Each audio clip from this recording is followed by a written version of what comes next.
Our text for this morning is coming from Luke chapter 21, verses 29 through 26.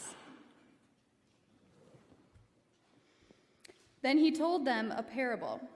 Look at that fig tree and all the trees.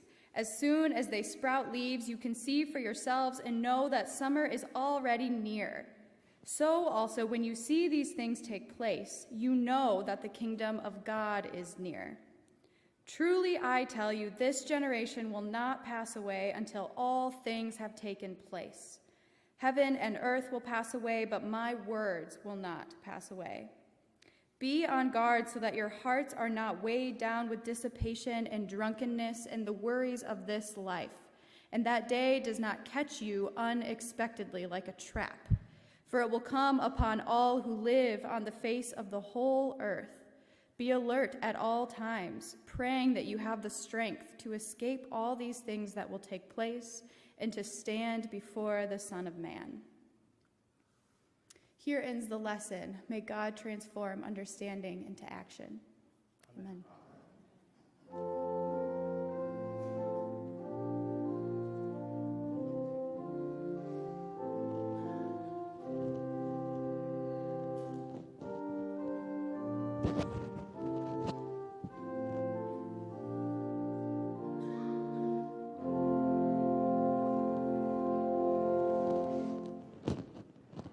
Need to learn to wait better. Just hopped up for no reason. Let's take this off. So we're here, we made it. It's Advent again. It almost feels like it was just Advent, was just Christmas not too long ago. We were scrambling. I had just started about 6 months, less than, really before that, and was still kind of getting into the groove of things, and so much has happened since last Advent, since last Christmas. The church has grown. It's embraced an opportunity for change, many opportunities for change. It wasn't one choice, it was lots of choices along the way. But we're in a very different place now than we were last year. I think that's one of the beauties of having a calendar that repeats itself every year, of having what we as believers call a liturgical calendar or a calendar of faith, the calendar of the church. It's nice to have something to look forward to. It's nice to have kind of a measuring stick by which to mark the passing of time and really appreciate how far we've come. Helps us see more clearly how we've grown or how we've failed to grow in the year that has passed. But we're at Advent again, and so because we're at Advent again, there are certain things that we've come to expect around this time of year. A couple of things are pretty obvious. Christmas music on the radios, that's a pretty obvious one. 24-hour stations that play, the same 3 Bing Crosby songs over and over and over and over again. So that started already. We've got advertisements on television and in our shopping centers, everywhere we go, seems to be decked out for the holidays already. In some cases, we were already getting ready for Christmas before Thanksgiving ever arrived. Now, I will not open up that can of worms, and I heard somebody, as soon as I said it, went, yeah. I will not ask you where you fall on the Christmas before or after Thanksgiving debate, but needless to say, for some people, getting ready already started. And there's another thing that we hear a lot this time of year, and we see a lot this time of year. It's a war that we fight this time every year. It's a war that we're encouraged to fight. It's the war on Christmas. We're asked either to fight for Christmas, to fight to defend Christmas, to defend Christian hegemony, Christian normalcy, Christian status quo, or we're told that we're helping to lose the war if we're not careful, if we let our guard up and we say something like Happy Holidays instead of Merry Christmas. We're losing the war. And this is important, apparently, because it has something to do with our faith. Again, apparently. So around this time every year, and I Googled this morning just to make sure, just to see what the State of the Union is, so to speak, and sure enough, within the last 24 hours, a number of articles have been published about the war on Christmas. from both sides. The war on Christmas. We're fighting a war on Christmas. It's weird, I will say, as a person in an interfaith family and an interfaith relationship, I don't really see much of a war on Christmas because I kind of see Christmas everywhere. It's ubiquitous. You know? Hanukkah is not only right around the corner, we're in the middle of it. We're getting ready. My wife and I were making plans this evening to eat latkes and spend some time playing dreidel and lighting the menorah and singing bad songs and all the stuff that you do around Hanukkah. But we don't hear much about it because it's Advent. It's Christmas time, and there's a war on Christmas.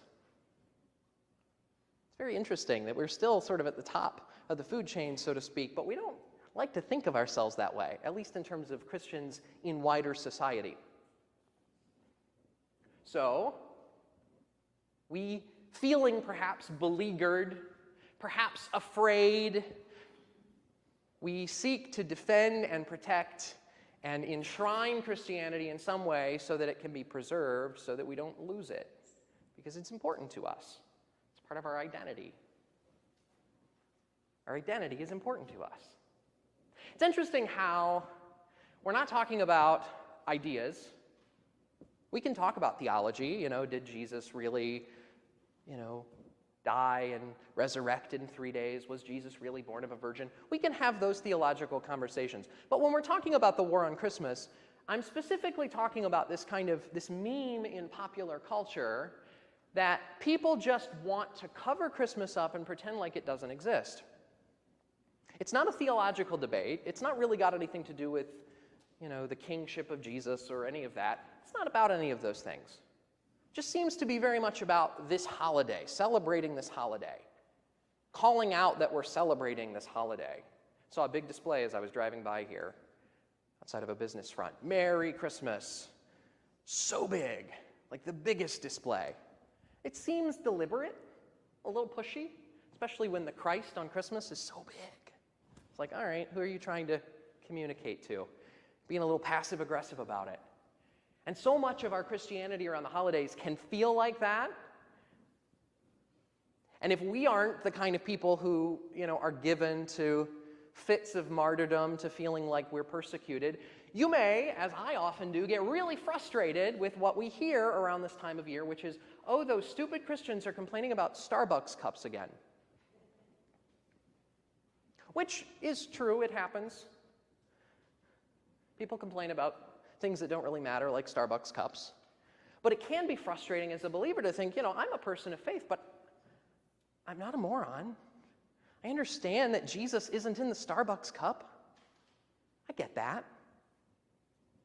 I understand that being a Christian isn't about my cultural status, at least in theory I understand that. It's interesting, though, because we say things like, I understand that Christianity isn't the only way, but when social norms that, in the grand scheme of things, don't really seem to matter get challenged, and those social norms are historically Christian ones, we can get defensive. We find ourselves getting defensive without even realizing it. It's similar to the I'm not a racist but kind of thing.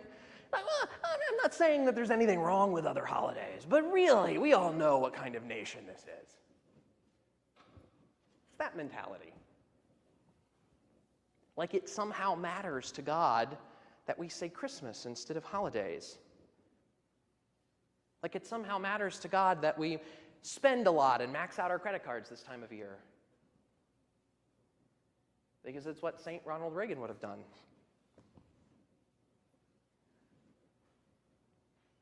We listen to the music and we insist on a certain way of doing things, and then sometimes we notice if someone pushes back and says, you're not the only one here, we can get a little testy.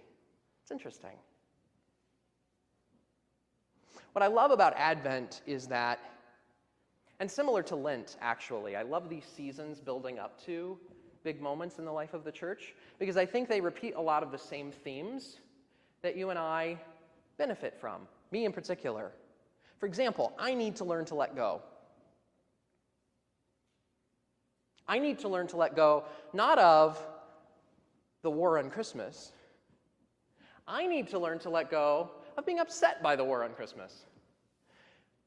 I need to learn to let go of taking the bait, so to speak, and getting pulled into some of those conversations. You may have already felt that way this year. Thanksgiving has come and gone. Maybe you saw your family, and in your head you were thinking to yourself, I'm not going to get pulled into politics. I'm not going to get pulled into politics. I won't take the bait. I was lucky. I didn't visit my family this holiday season, so I didn't have to worry about it. Sometimes there's a grace there too. But whatever the reason, I'm sure you've reached a point at some point in which your anger is so hyped up you're not even thinking rationally, and you're just like, if I could tell them what I actually think. That's just as bad. I'm not saying that we don't have a right to defend and protect ourselves and stand up for what's right. I'm not trying to lean into some kind of both sidesism. I realize not both sides in arguments are always the same or are always equal. That's not how reality works, despite the fact that we would like it to sometimes. But I am saying that, sometimes our seeing the problem, our being frustrated with our society, our feeling like, as Christians of a certain persuasion, that we don't see the seriousness of faith in our wider world that we would like to. We don't see Christians who embrace their faith by not checking their brains at the door, so we get defensive.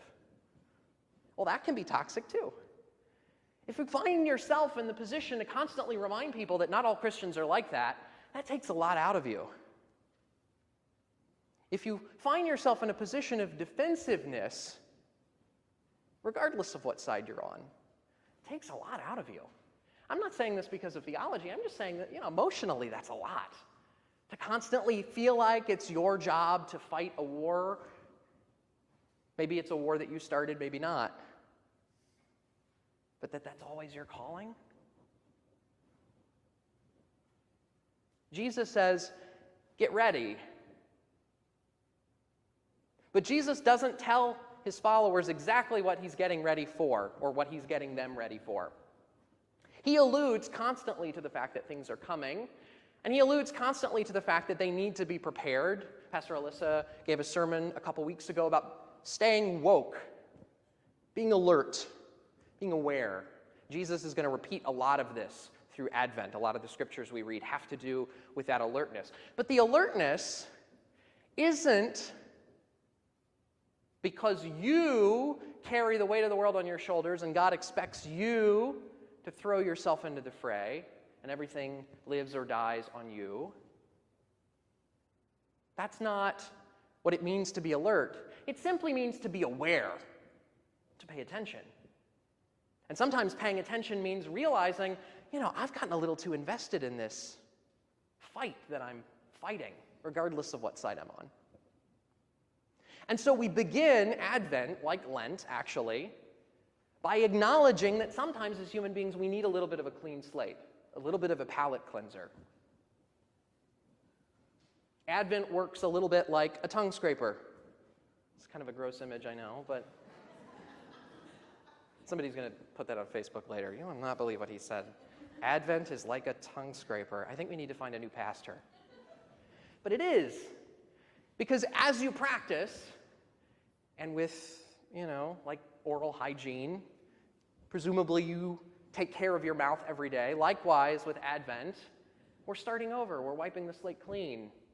There's a spiritual hygiene that we're participating in, and it starts by letting go. This week was really interesting because it feels like we're at a crossroads culturally. I was actually kind of curious. I waited until this morning to Google War on Christmas because I wanted to get the latest results before I stood up here.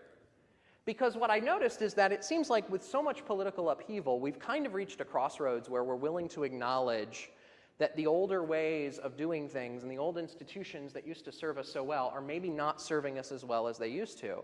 And so I kind of wondered, with all of our current distractions institutionally, politically, and socially, maybe we won't fight the war on Christmas this year. And I was wrong. Turns out we're still fighting it, depending on what side you're on. It's so toxic. So my challenge to you as we get ready, as we start to put ourselves in this mindset of welcoming Jesus, whatever that looks like for you, My invitation to you is that we start by forfeiting this war on Christmas thing. Maybe this is not a debate that's ever been of interest to you and you are automatically checking out. But the reality is holiday seasons are very busy, and so chances are at some point this time of year your fight or flight response is going to kick in because you're going to have a lot on your plate. And when that comes, maybe that's your war on Christmas, just let go. Maybe it's our moral obligation not just to stop fighting the war, but to actively lose it. Maybe the most Christian thing we can do right now is acknowledge that the church doesn't hold the status in society that it used to anymore, and maybe some of that has to do with the church. We've spent so many years turning people away and policing our borders and essentially saying, build a wall. Up until the 50s. The mainline Protestant movement then starts tearing down some of those walls. But the reality is, if you look at the demographics, it's pretty late in the game. When churches are still patting themselves on the back for basic inclusion, the bar is low. So in a lot of ways, it makes sense that there's a war on Christmas because people are feeling that their hegemony is being taken away. My invitation, lose the war. Let's stop worrying about Christian continuity. Let's stop worrying about the future of the church. Jesus is a big boy. He'll be okay. Let's start by letting go of whatever dogs we have in this fight, whether you think there's a war on Christmas or whether you think the war on Christmas is ridiculous and you need to tell someone. Let's just forfeit and see what happens. Maybe then we will actually have, can you imagine it, peace on earth. Amen.